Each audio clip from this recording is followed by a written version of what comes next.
Cam, what did we learn? There's been a lot that's been happening over the past 36 to 48 hours for employees at Twitter. We could say, even from our own reporting, starting off on Sunday, workers woke up to a new calendar invite Sunday morning, and then by midday Sunday, there was an all hands meeting affecting basically just trying to give a new direction for where Twitter was going to go. By the time it came around to Monday, workers had learned that they'd been fired, they'd been let go, which only until January that they'll still be paid and considered to be an employee as well too. And more specifically, this affected the sales team, and this came as a complete shock. Specifically because the sentiment was that they had been shielded from some of these layoffs that we had been reporting.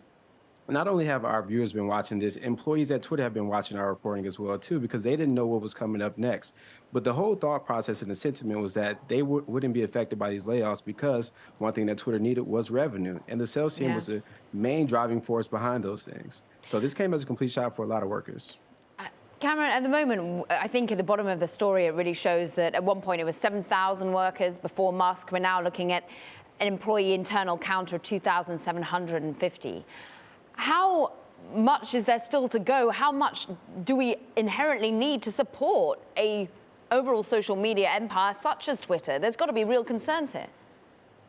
Yeah, I mean, we've all been, tracking a lot of these, technology companies, these big tech companies, and we know for sure that Twitter has been a revenue losing company for some time now, and they've just had to cut costs, and I think they only got down to less than a billion just last year in 2021. And that was over. They were losing about more than $1 billion. So it's so much money that they have to cut. And it seems like Elon thinks that salaries is the best way to do that by decreasing his headcount.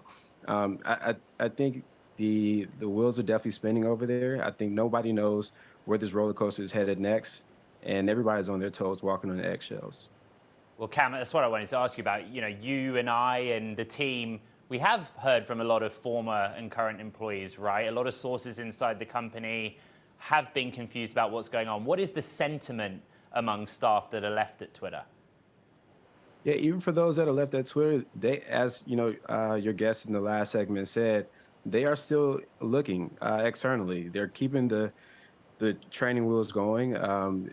Because there is no direction, there seems to be a lot of confusion going forward. I spoke to a source earlier today, and apparently there should be a final all hands meeting happening today that kind of gives the direction of where Twitter 2.0 will be going. And apparently those are just only the staff members that are left and that Elon will be keeping with.